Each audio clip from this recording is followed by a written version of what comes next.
Everyone, स्वागत है आप सभी का हमारे यूट्यूब चैनल अंबिकापुर बॉटनिस्ट में। और आज हमारा जो टॉपिक है बॉटनी के अंदर वो है यूकैरियोटिक न्यूक्लियस बाउंड्रीज। यह बीएससी सेमेस्टर 5 का यूनिट 1 का एक चैप्टर का टॉपिक है। न्यूक्लियस के अंतर्गत ये हम इसको पढ़ते हैं और न्यूक्लियस के चारों तरफ जो भी आवरण या एनवेलप या जो भी कवरिंग पाई जाती है उसी के बारे में हम स्टडी करने वाले हैं। तो कुछ विशेष तरह के स्ट्रक्चर्स पाए जाते हैं जैसे कि nuclear envelope, nuclear pore complex और न्यूक्लियर लैमिना। तो इन सब के बारे में हम इस टॉपिक के अंतर्गत स्टडी करेंगे। सबसे पहले देखते हैं न्यूक्लियर एनवेलप क्या होता है। तो यह एक डबल मेम्ब्रेन का पूरा एक स्ट्रक्चर होता है जो कि किसी भी न्यूक्लियस के चारों तरफ पाया जाता है और साइटोप्लाज्म से न्यूक्लियस को ये अलग करता है। अगर हम इसका न्यूक्लियस एनवेलप का स्ट्रक्चर देखें तो आप फिगर में देख सकते हैं कि एक इसका इनर मेम्ब्रेन होता है जो कि अंदर भीतर की तरफ होता है और एक आउटर मेम्ब्रेन होता है।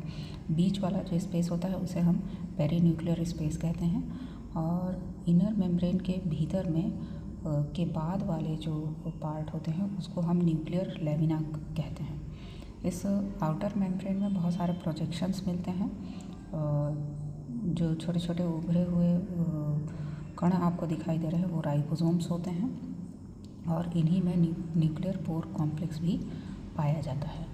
जो आउटर न्यूक्लियर मेम्ब्रेन होता है वो कंटिन्यूस होता है और इसमें कई जगह पर यह राइबोसोम युक्त होने की वजह से एंडोप्लाज्मिक रेटिकुलम का लगातार हिस्सा इससे इंटरकनेक्टेड होता है और इसमें एक्टिव राइबोसोम्स मिलते हैं।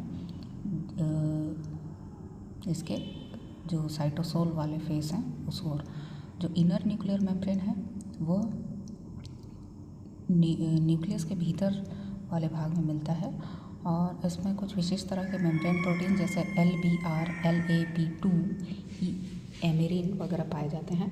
और न्यूक्लियर लैमिना इसके बाद पाया जाने वाला भाग है जो इससे बंधा हुआ बाइंड किया हुआ आपको मिल जाएगा और साथ ही साथ क्रोमैटिन वगैरह भी। इसमें nuclear perinuclear space outer membrane और इनर मेम्ब्रेन के बीच में पाया जाता है। यह जो पेरीन्यूक्लियर स्पेस है यह 10 to 50 नैनोमीटर चौड़ाई का होता है और एंडोप्लाज्मिक रेटिकुलम ल्यूमेन से कंटिन्यूसली जुड़ा होता है। इसी तरीके से इनर जो आपका न्यूक्लियर मेम्ब्रेन है और आउटर न्यूक्लियर मेम्ब्रेन है वह एक दूसरे से कनेक्टेड होता है और यह जो फ्यूजन की जो साइट होती है वहाँ पर आपको न्यूक्लियर पोर कॉम्प्लेक्स भी मिलता है। अब इनका जो फंक्शन है न्यूक्लियर एनवेलप का वह कुछ इस प्रकार से है। जीनोम को प्रोटेक्शन देना, कंपार्टमेंटलाइजेशन करना, यानी कि जो आपका DNA या जो भी हेरिडेटरी मटेरियल है उसको यह प्रोटेक्शन प्रदान करता है। साइटोप्लाज्म से पूरे न्यूक्लियस को अलग करके उसे एक अलग यूनिट के रूप में डिफाइन करता है और इसी के साथ ट्रांसक्रिप्शन की जो क्रिया होती है, RNA प्रोसेसिंग की जो क्रिया होती है उसमें भी यह सेपरेशन माध्यम बन करके अपना योगदान देता है। इसी तरीके से इसमें सिग्नलिंग और मेम्ब्रेन डायनामिक्स जैसी जो क्रियाएं हैं वह भी देखने को मिलती हैं। जैसे कि अगर कैल्शियम रिजर्वायर का काम जहाँ पर होना है तो उसके लिए ये विशेष तरह के जो सिग्नल्स होते हैं वो इसी न्यूक्लियर मेम्ब्रेन के थ्रू साइटोप्लाज्म को ट्रांसफ़र होते हैं। वहीं माइटोसिस के दौरान जो हायर यूकैरियोट्स वगैरह हैं उनमें उसके बाद की जो घटनाएं होती हैं जैसे कि क्रोमोसोम का वाइंडिंग होना, तो उन सभी चीज़ों के लिए भी यह क्या करता है, एक महत्वपूर्ण भाग रोल निभाता है। इसी के बाद हम अगला जो पार्ट है न्यूक्लियर पोर कॉम्प्लेक्स उसके बारे में स्टडी करते हैं। तो ये जो न्यूक्लियर पोर कॉम्प्लेक्स होता है वह एक मैक्रोमोलिक्यूलर गेटवे की तरह होता है जो कि न्यूक्लियस और साइटोप्लाज्म के बीच में जो भी आदान प्रदान सामग्री का होना है उसे कंट्रोल करता है। इसका जो स्ट्रक्चर है, मॉलिक्यूलर स्ट्रक्चर, उसमें 8 फोल्ड ऑक्टागोनल असेंबली देखी जाती है और बहुत सारे जो फ्लेक्सिबल साइटोप्लाज्मिक फिलामेंट्स होते हैं वह आपस में मिल करके एक पूरा न्यूक्लियर पोर बनाते हैं। इनमें 120 मिलियन डाल्टन मल्टीप्रोटीन्स और 30 विशेष तरह के न्यूक्लियोप्रोटीन्स पाए जाते हैं जो कि 8 बार फोल्ड करके पूरी एक संरचना को निर्मित करते हैं। इसका जो ट्रांसपोर्ट का जो सिस्टम है वो कुछ इस प्रकार से होता है। पैसिव डिफ्यूजन के थ्रू ये ट्रांसपोर्ट करता है। पोलर मॉलिक्यूल्स, वाटर आयंस और प्रोटीन्स वगैरह 40 से 50 किलो डाल्टन वाले फ्रीली इसमें से डिफ्यूजन के थ्रू मेम्ब्रेन के इस पार से उस पार ट्रांसपोर्ट किए जा सकते हैं। वहीं एक्टिव न्यूक्लियर इम्पोर्ट की भी जो विधि है वह ट्रांसपोर्ट के लिए ये अपनाता है, जिसमें कि बल्क में जो भी सब्सटेंसेस होते हैं उनको यह मेम्ब्रेन के इस पार से उस पार ट्रांसफ़र करता है। और इसमें यह न्यूक्लियर लोकलाइजेशन सिग्नल करके एक विशेष विधि होती है और उसमें जो इम्पोर्टिन वगैरह जो विशेष तरह के प्रोटीन्स होते हैं उनकी सहायता से यह जो सामग्री है उसे न्यूक्लियस के भीतर से साइटोप्लाज्म तक पहुंचाता है। फिर इसी तरीके से एक्टिव न्यूक्लियर एक्सपोर्ट को अगर हम देखें तो वह विधि भी इसमें देखने को मिलती है। तो इसमें क्या होता है, आरएनए हो गया या राइबोसोम्स हो गए या प्रोटीन हो गया, तो इन सभी को भी न्यूक्लियस के भीतर से साइटोप्लाज्म तक पहुंचाने की घटना इस न्यूक्लियर पोर के द्वारा की जाती है। अब हम देखते हैं कि न्यूक्लियर पोर कॉम्प्लेक्स में और क्या क्या चीज़ें ट्रांसपोर्ट की जा सकती हैं।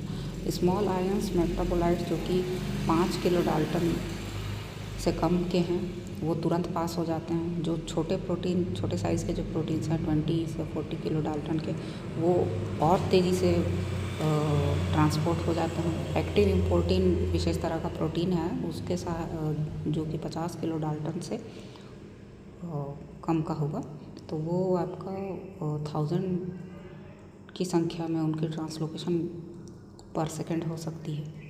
फिर जो राइबोसोमल सब यूनिट्स वगैरह होते हैं तो उनका जो ट्रांसपोर्ट है वो 39 नैनोमीटर तक डायलेटेड चैनल के थ्रू संभव होता है। फिर अगला जो पार्ट आता है वो है न्यूक्लियर लैमिना। यह एक डेंस फाइब्रस पूरा एक स्ट्रक्चर होता है जो कि जिसका एक विशेष तरह का शेप और मैकेनिकल स्ट्रेंथ प्रदान करने का कार्य होता है पूरे जीन को। ये जो न्यूक्लियर लैमिना है यह इनर मेम्ब्रेन के बाद पाए जाने वाला भाग होता है और इसके कुछ विशेष पार्ट्स होते हैं। तो टाइप वी इंटरमीडिएट फिलामेंट एक होता है इसी का पार्ट। तो यहाँ पर लैमिना जो है वो 30 से 80 नैनोमीटर थिक होता है और पूरा रेशेदार और फाइब्रस स्ट्रक्चर दिखाई देता है इनसाइड में न्यूक्लियर मेम्ब्रेन के, इनर न्यूक्लियर मेम्ब्रेन के भीतर में। फिर ए टाइप लैमिन्स इसमें पाए जाते हैं, लैमिन्स ए और सी। ये छोटे छोटे टुकड़ों में जो फाइबर्स होते हैं उनका एक गुच्छा होता है और यह न्यूक्लियस को स्टिफनेस या मजबूती देने का कार्य करते हैं। फिर बी टाइप लैमिन्स होते हैं, B1 और B2। तो ये जो है सी टर्मिनस और जो आपका न्यूक्लियस है उसे परमानेंटली इनर मेम्ब्रेन से जोड़े रखने में सहायक होते हैं। फिर इसी में आपके लिंक कॉम्प्लेक्स कपलिंग भी देखने को मिलती है जिसमें कि लैमिना न्यूक्लियर एनवेलप से सिस्टोलिक एक्टिन और माइक्रोट्यूब्यूल्स के थ्रू जुड़ा होता है। बायोलॉजिकल रोल अगर हम लैमिना का देखते हैं तो यह मैकेनिकल स्टेबिलिटी प्रदान करता है। कैसे? कुछ विशेष तरह के स्कैफोल्ड या स्ट्रक्चर्स इनमें पाए जाते हैं जो कि न्यूक्लियर मेम्ब्रेन से जेनेटिक मटेरियल को जोड़ कर रखते हैं। फिर सेल्यूलर इम्पैक्ट इसका ये पड़ता है कि यह न्यूक्लियस को प्रोटेक्शन प्रदान करता है, मैकेनिकल स्ट्रेस और बाकी चीज़ों से बचा करके रखता है और इसे एक निर्धारित शेप भी प्रदान करता है। इसमें जो क्रोमैटिन ऑर्गेनाइजेशन होता है उसको भी यह बना करके रखता है।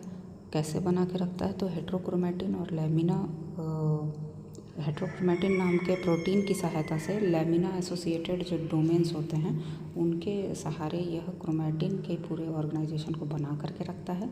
इससे जीन की जो साइलेंसिंग है वह बनी रहती है और बार बार उनमें जो प्रोटीन की सिंथेसिस है यानी कि अनवांटेड प्रोटीन की जो सिंथेसिस है वह रुक जाती है। फिर इसी में डीएनए रेप्लिकेशन और रिपेयर की जो घटना है वह भी इसी के थ्रू मेंटेन होता है।